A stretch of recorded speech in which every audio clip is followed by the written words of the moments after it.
आणि नालासोपारा आणि विरारच्या मतदाराचे मनापासून आभार व्यक्त करतो की त्यांनी 47% पेक्षा जास्त मतदार देऊन मतदान करून मला या विधानसभेत पाठवलं। 1,65,000 मध्ये मला विधानसभेत पाठवलं। त्याबद्दल मी त्यांचे मनापासून अभिनंदन करतो। महामहिम राज्यपाल यांच्या अभिभाषणाच्या अभिनंदन प्रस्तावाला पाठिंबा देण्यासाठी मी उभा आहे। महाराष्ट्र राज्याचे मुख्यमंत्री माननीय नामदार देवेंद्रजी फडणवीस यांच्या नेतृत्वात भाजप महायुतीला महाराष्ट्र जनतेने बहुमताने निवडून दिले, यासाठी मी त्यांचा शतशः आभारी आहे। 237 सीट महाराष्ट्राची जनता अतिशय खुश आहे, म्हणून 237 एवढं प्रचंड बहुमत भारतीय जनता पार्टी महायुतीला महाराष्ट्रातील जनतेने दिलेलं आहे। मी सर्व मतदारांचे महाराष्ट्राच्या जनतेचे मनापासून आभार व्यक्त करतो। आता महाराष्ट्र थांबणार नाही, या दृष्टीने महायुती सरकार अधिक वेगवान गतीने काम करणार आहे। माननीय अध्यक्ष महोदय, राज्यपाल महोदयांनी 62 मुद्द्याचे वाचन केले। यामध्ये जवळ सर्व वर्गातील लोकांना या सरकारने न्याय देण्याचा प्रयत्न केला असल्याचे दिसून येत आहे। यासाठी या सरकारचे मी अभिनंदन करतो। यामध्ये शेतकरी, शेतमजूर यांचे प्रश्न, गोरगरीब जनतेचे प्रश्न, महिलांच्या कल्याण, युवकांसाठी रोजगाराचा संधी, मच्छीमार बांधवांचा सर्वांगीण विकास, सर्व शहरांचा सर्वांगीण विकास यांच्यासारख्या अनेक गोष्टींचा समावेश आहे। हे मी सरकारच्या सर्व आघाड्यावर प्रभावी ठरले आहे। हे सरकार सर्वच आघाडीवर प्रभावी ठरले आहे। परंतु अध्यक्ष महोदय, या माध्यमातून मला सांगायचे आहे की जसा महाराष्ट्र थांबणार नाही, त्याचप्रमाणे गेले अनेक वर्ष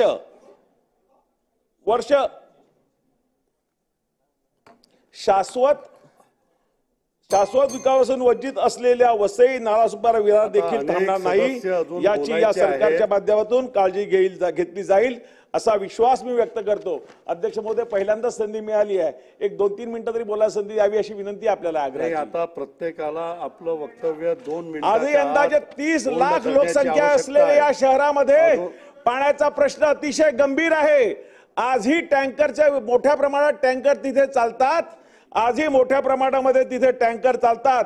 अमृत टप्पा योजना 2 अंतर्गत मोठा निधी केंद्र आणि राज्य सरकारने दिला आहे, परंतु डिस्ट्रीब्युशन लाईनची व्यवस्था चांगली झाली असल्यामुळे आजही लोकांना एक दिवसा 8 पाणी मिळतं। अध्यक्ष महोदय, महाराष्ट्र सरकारने एमजीबीच्या माध्यमातून 185 MLD पाणी दिलं। मी शासकाचं एमएमएडचं मनापासून अभिनंदन करतो। ग्रामीण भागाला पाणीपुरवठा करण्याची जबाबदारी एमजीबीची आहे, महाराष्ट्र जीवन प्राधिकरणाची आहे।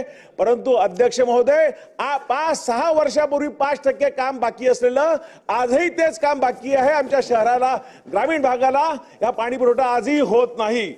20 वर्षापासून बांधलेल्या टाक्यामध्ये आजही एक थेंब पाण्याचा पाणी गेलेला नाही। अध्यक्ष महोदय, अनधिकृत बांधकामाबद्दल बोलायलाच नको। 872 अधिकृत ज्या जागा आरक्षित केलेल्या आहेत त्याच्यापेक्षा 50% आरक्षित जागेमध्ये अधिकृत बांधकाम झालेलं आहे। इथली जनता नागरी सोयी सुविधेपासून वंचित राहणार आहे। अध्यक्ष महोदय,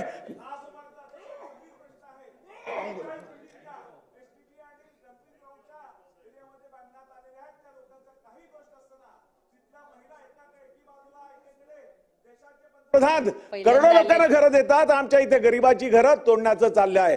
अध्यक्ष महोदय, त्या गरिबांचा काही दोष नाही। आमच्या भगिनींनी सौभाग्य अलंकार विकून तिथे घरं विकत घेतलेली आहेत, परंतु तिथल्या असण्याच्या प्रशासनाच्या निष्काळजीपणामध्ये त्यांच्या घरात तोडण्याची वेळ आलेली आहे। तिथे डम्पिंग ग्राउंड ज्या शहराच्या भागात आहे, आजूबाजूला तिथे नागरी वस्ती आहे, त्यामुळे ते डम्पिंग ग्राउंडचं आणि त्या एसटीपीचं आरक्षण बदलावं असं मी आपल्या माध्यमातून शासनाला विनंती करतो आणि दुसऱ्या ठिकाणी ते डम्पिंग ग्राउंड आणि एसटीपी न्यावं अशी विनंती करतो। अध्यक्ष महोदय, बोलण्यासारखे विषय खूप आहेत, आम्हाला 1 मिनिट अजून द्यावा अशी मी विनंती करतो। वाहतुकीची प्रचंड कोंडी अध्यक्ष महोदय आहे। आमच्याकडे 4 ब्रिजची, रेल ओव्हर ब्रिजची अत्यंत आवश्यकता आहे। Thanks for watching. Search India 24 news पर बने रहें। अगले सेगमेंट में हम आपको दिखाएंगे कुछ और महत्वपूर्ण खबरें।